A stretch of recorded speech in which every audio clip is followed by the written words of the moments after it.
ஆத்ம நண்பர்கள் அனைவருக்கும் அன்பான வணக்கம். நம்முடைய ஆத்ம ஞான மையம் யூடியூப் சேனல்ல தொடர்ந்து நம்ம பல பதிவுகளை சிந்தனை செய்து வருகிறோம். இன்னையிலிருந்து ஆடி மாதத்தினுடைய சிறப்பு பதிவுகளை நாம தொடர்ந்து பார்க்க இருக்கின்றோம்.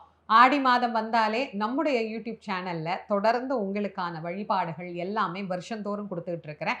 ரொம்ப ரொம்ப சந்தோஷமா பலரும் எதிர்பார்த்து காத்து கொண்டு இருக்கக்கூடிய ஆடி மாதத்தினுடைய முதல் நாள் என்னைக்கு வருது, எப்படி வழிபாடு செய்யணும், இந்த ஆண்டு எப்படி துவங்குது, என்ன கிழமையில துவங்குது, அதனுடைய சிறப்புகள்னு அனைத்து தகவல்களையும் இதுல தெளிவாக தெரிந்து கொள்ளலாம் வாங்க.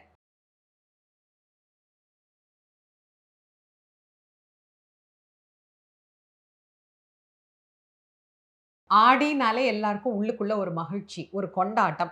ஏதோ நமக்கு ஒரு பிறந்த நாள் வந்தா எவ்வளோ மகிழ்ச்சியா இருக்குமோ, அந்த மாதிரி ஆடி மாசம் பிறந்தாலே எல்லாருக்கும் ரொம்ப ரொம்ப சந்தோஷமா இருக்கும். ஊர்ல திருவிழா நடக்கும், நம்ம வீட்ல சாமி கும்பிடலாம். இப்படி நெறைய விசேஷங்கள தொடர்ந்து ஆடியில ஆரம்பிச்சா அப்படியே தொடர்ந்து விசேஷங்கள் வந்துகிட்டே இருக்கும். அவ்வளவு மகிழ்ச்சியான ஒரு மாதம் ஆடி மாதம். இந்த ஆடி மாதத்துல வெப்பம் அப்படியே கொஞ்சம் குறைஞ்சு நல்ல காத்தடிச்சு மகிழ்ச்சியா மழையையும் அனுபவிக்கக்கூடிய ஒரு மாதமாக நமக்கு துவங்கக்கூடியது இந்த ஆடி மாதம்.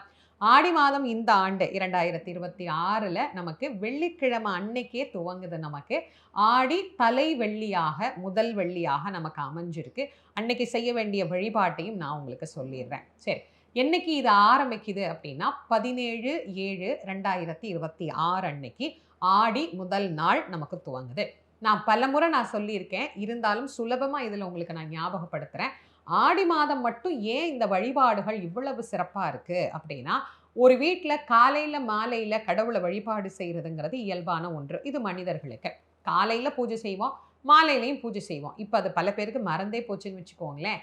காலையில செய்ய முடியாதவங்க கூட கண்டிப்பா வீட்ல மாலை நேரத்துல ஒரு தீபம் ஏத்தி வழிபாடு பண்ணுவோம். இது இயற்கையா எப்போதும் நடந்து கொண்டிருக்கிற ஒரு செயல். இதே மாதிரி தான் தேவர்களுக்கு விடியற்காலை என்று சொல்லக்கூடிய மார்கழி எவ்வளவு விசேஷமோ, அது மாதிரி அவர்களுக்கு மாலை நேரமாக வரக்கூடிய இந்த ஆடி அப்படிங்கிறதும் ரொம்ப ரொம்ப விசேஷமானது. அதனால தான் அந்த நலன்கள் அனைத்தையும் குறைவின்றி பெறுவதற்காகத்தான் ஆடி மாசத்துல முன்னோர்கள் இவ்வளோ வழிபாட்டையும் நமக்கு வச்சாங்க. அதுல ஆடி முதல் நாள் துவங்கும்போது நெறைய விசேஷங்கள் நமக்கு சொல்லுவாங்க. நான் ஒண்ணொண்ணா உங்களுக்கு சொல்லிட்டு இருக்கிறேன். முதல்ல அம்பாள வீட்டுக்கு அழைத்து நம்ம வீட்ல ஆடி மாசம் முழுக்க நீங்க வழிபாடு பண்ண போறீங்க அப்படின்னா, இந்த ஒரு விஷயத்த முதல் நாளே பண்ணிடுங்க. ஒரு கலசம் எடுத்துக்கோங்க. எவர் சில்வர் இல்லாத எந்த உலோகத்தையும் நீங்க பயன்படுத்திக்கலாம். மண்ணுல கூட வச்சுக்கலாம். இல்லன்னா நல்ல ஒரு செம்பு பாத்திரம் நம்மள்ட்ட இருக்கு, ஒரு சொம்பு இருக்கு அப்படின்னா, அந்த பித்தள சொம்பு இருந்தா கூட நீங்க வச்சுக்கலாம். அதுல நூல் சுத்த தெரிஞ்சா சுத்துங்க. இல்லன்னா மஞ்சள் தடவி முன்னாடி மட்டும் ஒரு வட்டமா நூல் மட்டும் அதனுடைய விளிம்புல சுத்திருங்க. போதுமானது. மஞ்சள், குங்குமம் வச்சுக்கோங்க. அதுல வேப்பில வச்சுக்கோங்க, நீர் வச்சுக்கோங்க. சில பேர் அரிசி வச்சும் வச்சுக்கலாமான்னு கேட்குறீங்க. வச்சுக்கலாம். ஆனா தண்ணி வைக்கிறது ரொம்ப விசேஷமானது. நீர் வச்சு அதுல கொஞ்சமா மஞ்சத்தூள் போட்டு, அதுக்கப்புறமா ஒரு எலுமிச்சம்பழம் ரூ. 1 காசு அவ்வளோதான். இத நம்முடைய குலதெய்வமாக, நம்முடைய இஷ்ட தெய்வமாக, நாம் விரும்புகின்ற அம்பிகையாக பாவித்து முதல் நாள் அன்றே, அன்னைக்கு வெள்ளிக்கிழமையாகவும் இருக்கு. நம்ம வீட்ல முதல் நாள் அன்றே அம்பாள எழுந்தருள பண்ணி, அம்மா எங்க வீட்ல நான் ஏதோ ஒரு பிரார்த்தனையோட இத செய்றேன். என் பிள்ளைக்கு கல்யாணம் ஆகணும், என் பையனுக்கு கல்யாணம் ஆகணும், இல்ல எங்க வீட்ல ஏதோ ஒரு சில பிரச்சனைகள் இருக்கு. அது சரியாகணும் அப்படின்னு நான் வேண்டிட்டு செய்றேன்னா, இது எனக்கு சரியாகணும்னு வேண்டிக்கோங்க. அது மாரி எந்த வேண்டுதல்லாம் இல்லம்மா. அம்பாள வழிபாடு பண்றது எனக்கு மகிழ்ச்சி அப்படிங்கிறவங்க, எந்த வேண்டுதலும் இல்லன்னாலும் உலகம் நல்லா இருக்கணும், என் குடும்பம் நல்லா இருக்கணும், மகிழ்ச்சியான வாழ்க்கைய குடுன்னு வேண்டிட்டு இந்த கலசத்த வச்சு வழிபாடு பண்ணுங்க. முதல் நாள் வெள்ளிக்கிழமையா இருக்கு. வழிபாட்டுக்கு ரொம்ப உகந்தது. குலதெய்வத்த நம்ம வீட்டுக்கு அழைச்சு நாம வழிபாடு பண்றது அப்படிங்கிறது ஒரு வழக்கம். அநேகமானோருக்கு பெண் குலதெய்வம் இருக்கு அப்படிங்கிறதுனால தான் 100ல 99 பேருக்கு கண்டிப்பா ஒரு பெண் குலதெய்வம் இருக்கும். அதனால நம்ம குலதெய்வம் நமக்கு கருணை காட்டினா தானே பிற தெய்வத்தின் அருளை பெற முடியும்னு இப்படி ஒரு வழிபாட்ட பெரியவங்க நமக்கு சொல்லி இருக்கிறாங்க. இது தேவை அப்படிங்கிறவங்க வழிபாடு பண்ணிக்கோங்க. இல்லம்மா இது எனக்கு கஷ்டமா இருக்கு. எளிமையா ஏதாவது சொல்லுங்க. எப்போதும் போல உங்க பாணியில அப்படின்னா, எப்போதும் நான் சொல்றது தான். காலையில 2 வாழைப்பழம், வெத்தல பாக்கு வச்சு அம்பாள நீங்க வழிபாடு பண்ணிக்கோங்க. சில ஊர்கள்ல தேங்காய் சுடுறது அப்படிங்கிற ஒரு வழக்கம் இருக்கு. மகாபாரதத்தினுடைய தொடர்ச்சியாக இன்னிக்கும் அத பண்ணிட்டு இருக்கிறாங்க. இந்த அரவான் பலி கொடுத்து பாரதம் எப்படி துவங்கியதோ, அதுபோல அரவானாக நினைத்து அந்த தலைக்காக தேங்காய சுடுறது அப்படிங்கிற ஒரு வழக்கம் இருக்கு. அது இருக்குன்னாலும் நீங்க காலையில அந்த வழிபாட்ட நீங்க பண்ணிக்கோங்க.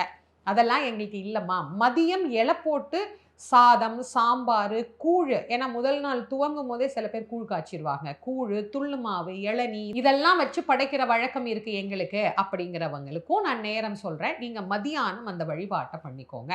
நான் இது எல்லாத்துக்குமான வழிபாட்டுக்குரிய நேரம் என்ன அப்படிங்கிறத இப்போ உங்களுக்கு சொல்லிடுறேன். அந்த நேரத்தை நீங்க பயன்படுத்திக்கோங்க. கலசம் வைக்கிறதுக்கும், காலையில வழிபாடு செய்யறதுக்கும் பிரம்ம முகூர்த்தம் ரொம்ப ரொம்ப விசேஷமானது. வாய்ப்பு இருக்கிறவங்க அந்த நேரத்தை பயன்படுத்திக்கோங்க. காலையில 4:30 மணியிலிருந்து 5, 5:30 மணிக்குள்ள.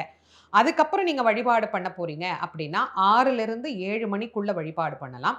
அதுக்கப்புறம் ஒரு நேரம் வேணும்னு கேட்டீங்கன்னா 9 மணியிலிருந்து 10 மணி 20 நிமிஷத்துக்குள்ள நீங்க வழிபாடு பண்ணிக்கலாம். மதியம் இலை போடுறதுக்கு 1 மணியிலிருந்து 2 மணி வரைக்கும் நீங்க இந்த வழிபாடுகளை செஞ்சுக்கலாம். இது இல்லாம இன்னொரு வழிபாடும் நான் உங்களுக்கு சொல்றேன். வெள்ளிக்கிழமையா இருக்கு, அன்னைக்கு ராகு காலத்துல நீங்க துர்க்கைய பூஜை பண்ணினீங்க அப்படின்னா ரொம்ப விசேஷமான பலன்கள் கிடைக்கும். ஏற்கனவே ராகு காலத்துல எப்படி துர்க்கையை பூஜை பண்ணணும் அப்படிங்கிறதுக்கு நான் தனியாவே ஒரு பதிவு கொடுத்தேன். அந்த பதிவோட லிங்கையும் நான் கீழே டிஸ்கிரிப்ஷன் பாக்ஸ்ல உங்களுக்கு சேர்க்கிறேன். வெள்ளிக்கிழமை 10:12 காலையில ராகு காலம். முடிஞ்சா அன்னைக்கு கோவில்ல போய் வழிபாடு செய்யுங்க. கோயில்ல ரொம்ப கூட்டமா இருக்குமா, ஆடி மாசம் வேற அப்படின்னா வீட்டிலேயே எப்படி வழிபாடு செஞ்சுக்கலான்னு நான் அந்த லிங்க்ல சொல்லியிருக்கேன். அந்த பதிவை போய் நீங்க தெளிவா பார்த்து தெரிஞ்சுக்கோங்க.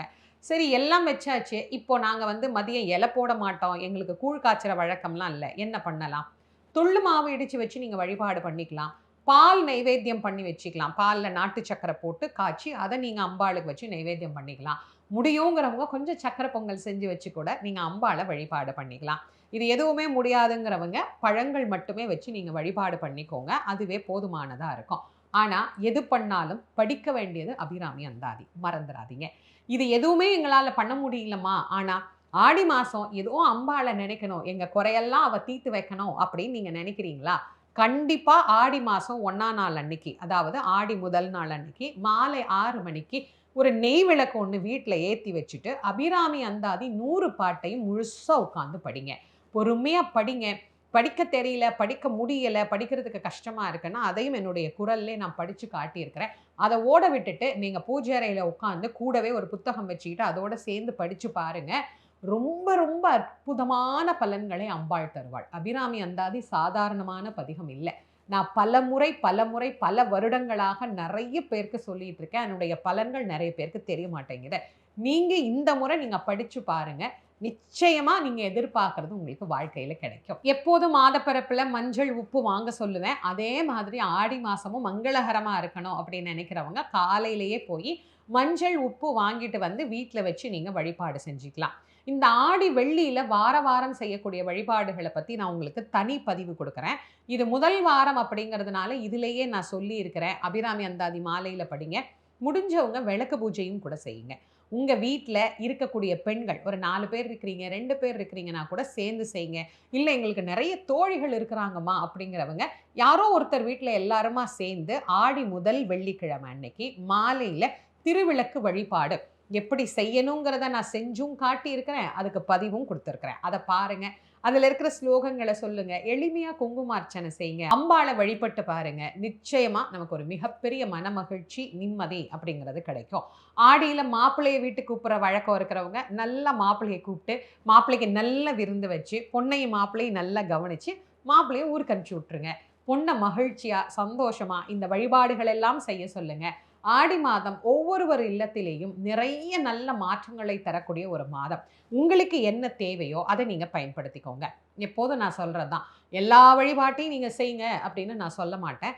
உங்களுக்கு எது செய்ய முடியுதோ, உங்களுக்கு இதுல என்ன தேவை இருக்கோ அதை எடுத்துக்கிட்டு செய்யுங்க. எந்த தேவையும் இல்லாதவங்க விளக்கேத்தி அபிராமி அந்தாதி படிச்சு அம்பாளுக்கு நன்றி சொல்லுங்க. அதுவே போதுமானது. இந்த பதிவை உங்களுடைய நண்பர்கள், உற்றார் உறவினர்களோட பகிர்ந்து கொள்ளுங்க. நம்முடைய ஆத்மஞான மயம் யூடியூப் சேனலை இதுவரைக்கும் நீங்க சப்ஸ்கிரைப் பண்ணலைன்னா பண்ணிக்கோங்க. மீண்டும் மற்றும் ஒரு சிறப்பான ஆடி பதிவில் உங்கள் அனைவரையும் சந்திக்கும் வரை உங்கள் அனைவருக்கும் நன்றியும் வணக்கமும் கூறி விடைபெறுவது திருமுருக வள்ளல் வாரியார் சுவாமிகளின் மாணவி தேசமங்கையர்க்கரசி. நன்றி, வணக்கம்.